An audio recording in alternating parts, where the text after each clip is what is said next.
Durante este siglo se llegará a la situación en que la mitad de la población mundial vivirá en núcleos urbanos. La violencia ha encontrado en las grandes ciudades de hoy un nicho donde imponerse como forma de poder. ¿Cuáles son los entornos que desencadenan nuestros potenciales violentos? En pleno centro de Barcelona, en el Centro de Cultura Contemporánea, se reunieron expertos de varios países para hablar de periferias urbanas. Punset dialogó con la antropóloga Teresa Caldeira, de la Universidad de California, que ha realizado un exhaustivo estudio de la vida en las grandes metrópolis de Latinoamérica como Sao Paulo. El objetivo era conocer qué se está gestando allí, cómo viven sus habitantes, cómo se segregan, se relacionan o qué expresiones culturales surgen.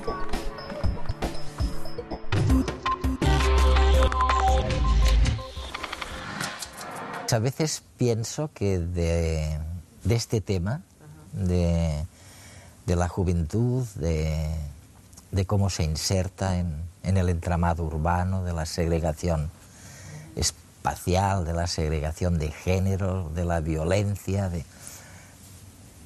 sabemos menos que del cambio climático.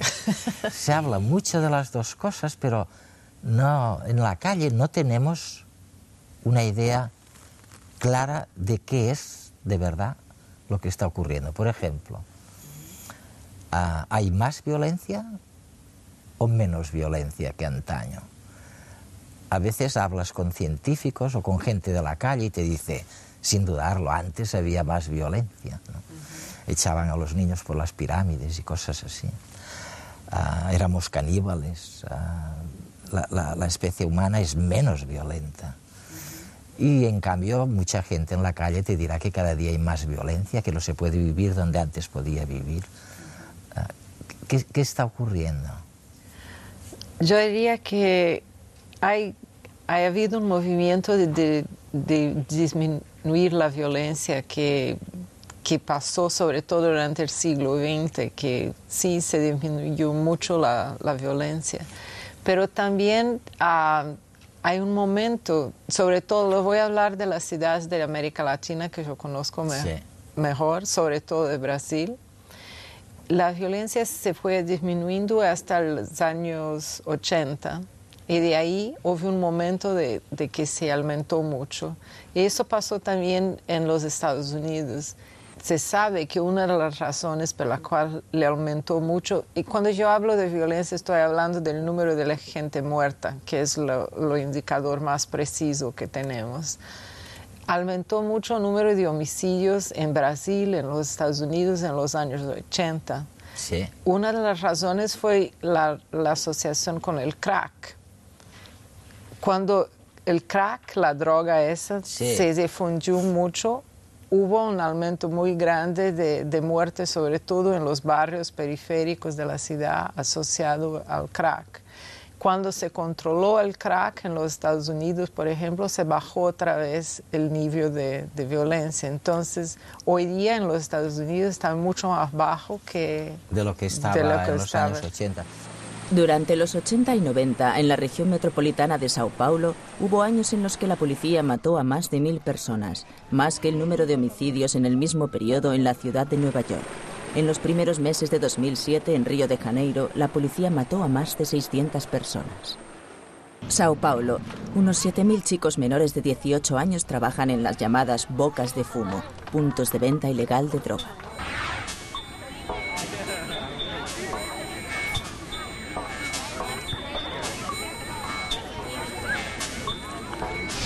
Es curioso que menciones el crack y la droga, porque, y me corriges si me equivoco, pero yo siempre tengo la sensación de que hay una tendencia en el pensamiento a asociar la violencia con la pobreza. Y lo que tú me estás sugiriendo es que no es, y yo creo lo mismo, no es necesariamente así. O sea, hay pobres muy pobres que no son nada violentos, como las hermanitas de la caridad, y hay ricos muy ricos, como las mafias rusas, que son extremadamente violentos.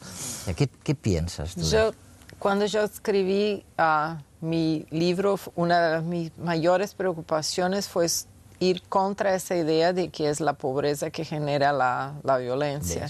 Porque es una idea muy fácil y toda la gente le dijo, en Brasil sobre todo, cuando la violencia empezó a aumentar en los años 80, que lo que causaba la violencia era la crisis económica. Y yo totalmente creo que no es eso. Ha habido pobreza en Brasil desde siempre. No hay siempre. Mucho más pobreza hoy de que había antes y no es siempre que ha habido violencia. Entonces ya no creo que se pueda explicar la violencia por la pobreza.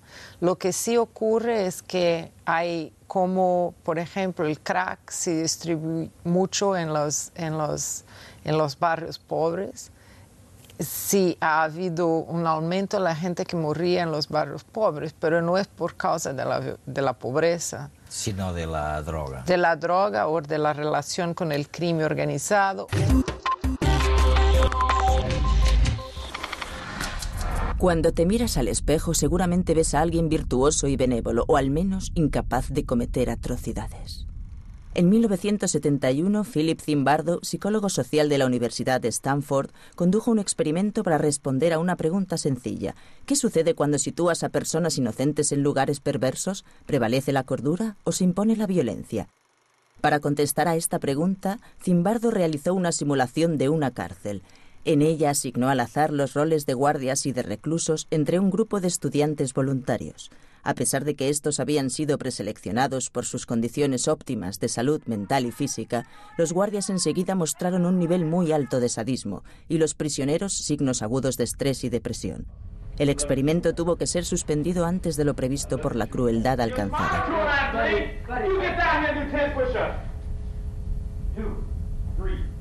Casi todas las personas podemos ser inducidas a actuar con violencia cuando el entorno favorece una serie de procesos psicológicos. Esta conclusión del experimento de la prisión de Stanford es semejante a la de otros experimentos. La plasticidad del cerebro es la misma que tiene la conducta humana. Todos podemos ser bondadosos o crueles, guardias o reclusos. Casi todo depende del entorno que nos rodee.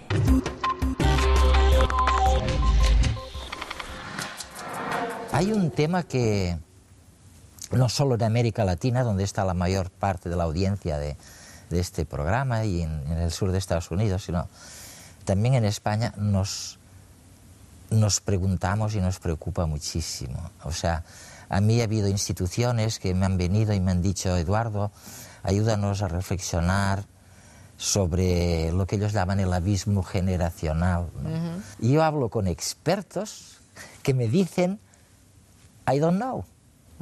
No es verdad que exista este abismo entre generaciones, abismo mental. Y otras me dicen, claro que es verdad, o sea, es que no se entienden para nada.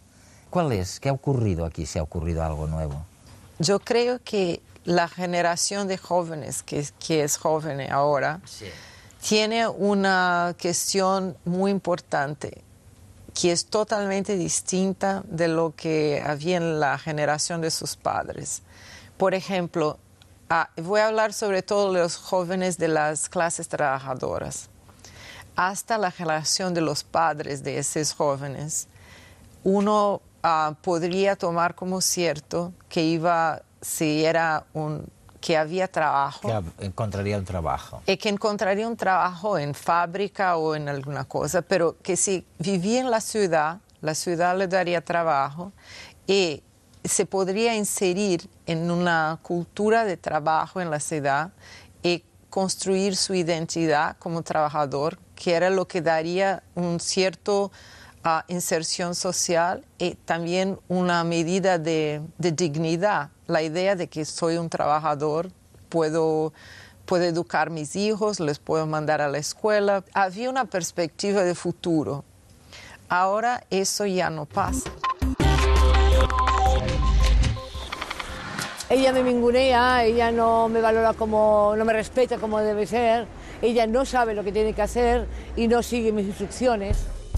Las reglas han cambiado y existen hombres a los que les cuesta adaptarse al panorama vigente. Todavía no está muy lejana la época en que las mujeres solo podían aspirar a ser amas de casa.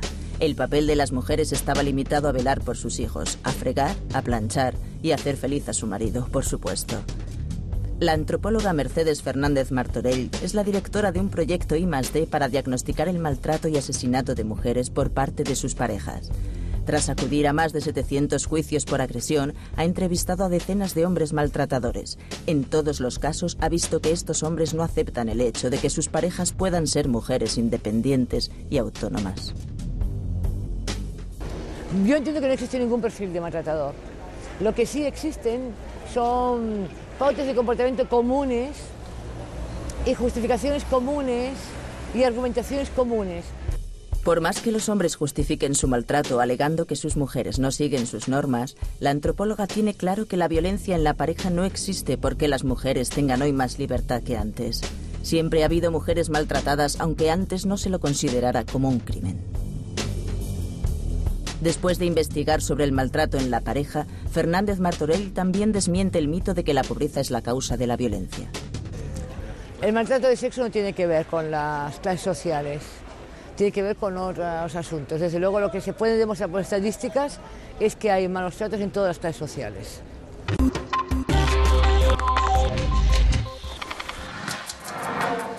O sea que lo que me está sugiriendo es que vía un cambio importante en el mercado laboral, en la perspectiva de poder desarrollar tu propia vida. Estoy pensando ahora en el varón joven. Ha transformado las actitudes mentales de hombres y de mujeres jóvenes, ¿no? La cuestión de género y también de generación está muy clara en las culturas jóvenes que hoy día son muy importantes en las ciudades de América Latina. Yo diría que la cultura joven más visible hoy día es el hip hop. Yo creo que lo que el hip hop hace, que es más importante, es elaborar una nueva imagen de masculinidad. Todos son hombres que son los que hacen rap, son los hombres que hacen el graffiti y las pichaciones, que son como las escrituras con palabras en las paredes de la ciudad. Son ellos que participan de las culturas de skate, que hacen skate en la calle. Entonces, todas las formas de cultura joven son sobre todo masculinas. No existe ninguna que yo conozca elaboración pública de una expresión artística, de una cultura joven que sea de las mujeres. Y son los jóvenes que no están en el mercado de trabajo que crían toda una exuberante cultura joven en el espacio público. Pero es una cultura que excluye a las mujeres. Ahora se recrían las relaciones de género de una manera que se reproduce el machismo y se reproduce también la exclusión de las mujeres y la degradación de las mujeres, porque los raps son muy ofensivos a las mujeres. Sí. Es muy preocupante.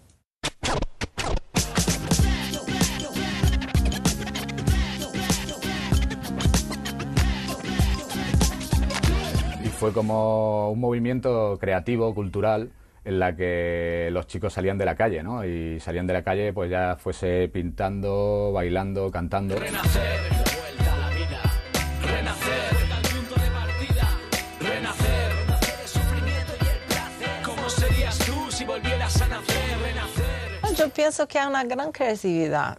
Los grafitis que se hacen en la ciudad de São Paulo son lindísimos y son muy expresivos. Y el rap presenta una de las mayores críticas al racismo que se puede hacer hoy día.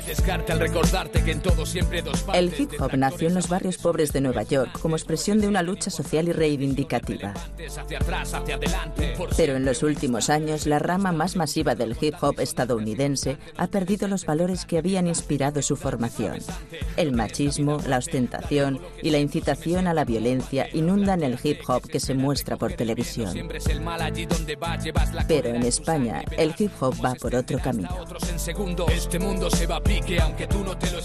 Nosotros, en vez de hablar, por ejemplo, de follarse a putas, drogarse, etcétera, intentamos decir que a través de la música, que tú puedes hacer algo con tu vida. A pesar de haber nacido en un barrio marginal, obrero, tú tienes la capacidad, mediante el esfuerzo, de intentar cambiar tu vida. Siempre estoy de muy buen humor, es un don especial que asumo, no resto, sumo. Presumo, José Salinas, hijo del sol, os ilumino.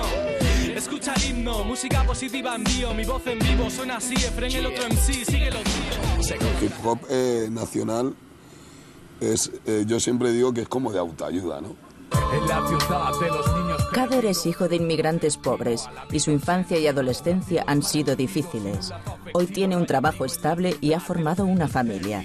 Después de haber pasado por momentos oscuros, dice que ahora su vida tiene sentido y que gran parte de ello se lo debe a la cultura hip hop.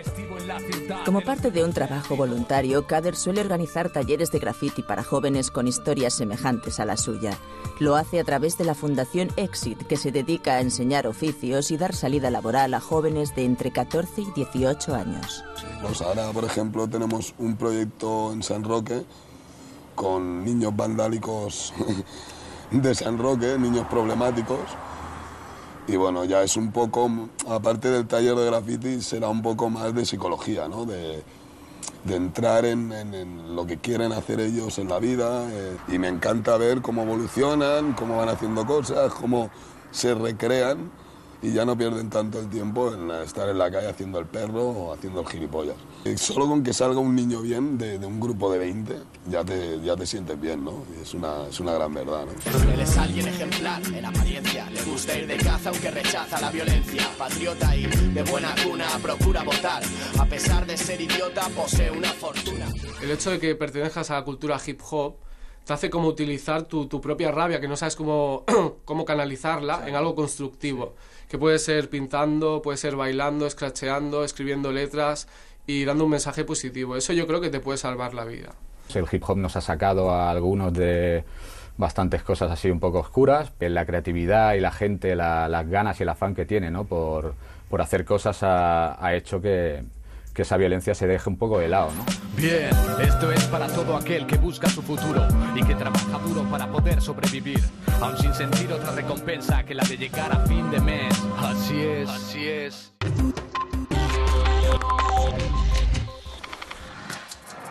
Teresa, fíjate, estoy viendo de pronto en este cielo invernal de Barcelona, nada menos, un pizzasao, ¿no? Lo llamáis en portugués. En portugués. ¿Cuál es la diferencia con los otros tipos de graffiti?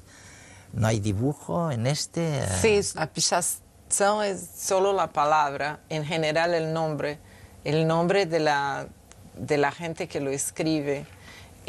Sobre todo en Brasil la pichação no tiene dibujo, no tiene color, no. Es solo en negro.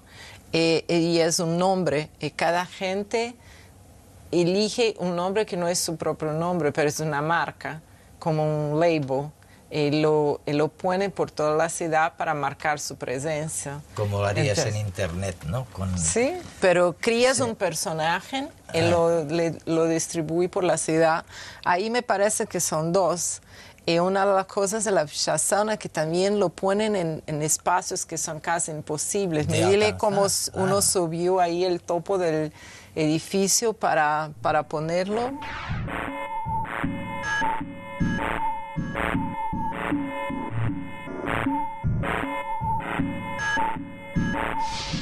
Oye, hablando de medios urbanos, hay un tema muy interesante en tus investigaciones.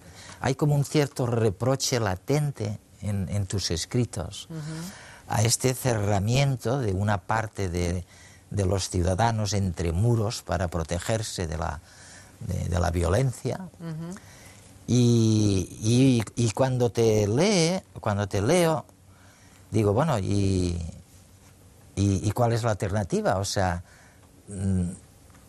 ¿qué haces ante una situación así? Esa ya no es una situación como la de mis padres o mis abuelos que iban a la Plaza Mayor y allí se unía gente de todas las procedencias sociales y urbanísticas y convivían apaciblemente, ¿no? ¿Qué quieres decir con tu oposición así? Yo que creo que existe, todas las ciudades son segregadas. Todas las ciudades tienen maneras de separar los grupos sociales, de ponerlos aparte. Y lo que yo creo que ha pasado en los últimos años es que la manera de segregar los grupos ha cambiado, se está cambiando. Sí. Antes la gente, por ejemplo, se separaba por distancias. Entonces los ricos en el centro, los pobres lejos del centro, en la periferia. Hoy día las ciudades se crecieron mucho y hay mucho más contacto entre la gente vive más cerca porque ya se ocuparon mucho más espacios y existe una tensión muy grande entre los grupos y la cuestión de los muros para mí es de intentar crear un otro tipo de segregación en ciudades que son más complejas y tienen más grupos que son no solo los nacionales, pero los extranjeros, no solo los ricos, pero también gente de muchos otros grupos que viven más cerca. El miedo ofrece una justificativa muy fácil para decir, para justificar la segregación. Para mí, la separación con muros no tiene solo a ver con el miedo, tiene a ver con un nuevo sistema de decir, yo soy mejor que tú. Entonces, es una cuestión de distinción, de decir quién son los más ricos, quién son los más importantes. Solo en Río de Janeiro existen 750 barrios pobres, donde vive el 20% de la población carioca, cerca de 1 millón de personas. Es la droga la que llega a unir ambos mundos. Los chicos ricos que viven en los barrios residenciales amurallados pegados a las favelas acuden a ellas para proveerse de marihuana o crack. ¿Hubo un momento en que eso dejó de ser verdad? O sea, ¿hubo un momento de confluencia entre los distintos grupos? Yo no sé si hubo confluencia, pero hubo momentos en que el espacio público era más utilizado de una manera heterogénea, con tensiones, porque siempre hay tensiones, y porque siempre de alguna manera se marca la diferencia, pero había más posibilidad de encuentros anónimos, se negociaba mejor las diferencias en el espacio público de que lo se negocia ahora. Tal vez porque la tolerancia ha sido un valor más fuerte en otros momentos de lo que es ahora, porque ahora no se elaboran discursos de tolerancia, pero sí de intolerancia. Y toda la gente intenta marcar quién son los de aquí, quién no son los de aquí. Y a 50 años vista, ¿qué ves? Una ciudad llena del lenguaje propio de estas minorías, la gente segregada en muros, ¿qué va a ocurrir, tú crees? Yo tengo mucho deseo de decir lo que va a ocurrir en 50 años, porque para mí, mi experiencia como investigadora ha sido de que todo lo que se le previó no pasó, y lo que pasó nosotros, cientistas sociales, no lo habíamos previsto. Yo no sé lo que va a pasar, y yo creo que una de las atracciones de hacer investigación antropológica, que es lo que hago, es intentar escuchar en la vida cotidiana dónde están los cambios y para dónde están yendo las cosas, pero yo no sé lo que va a pasar en 50 años. A lo mejor yo intento descubrir lo que está pasando ahora.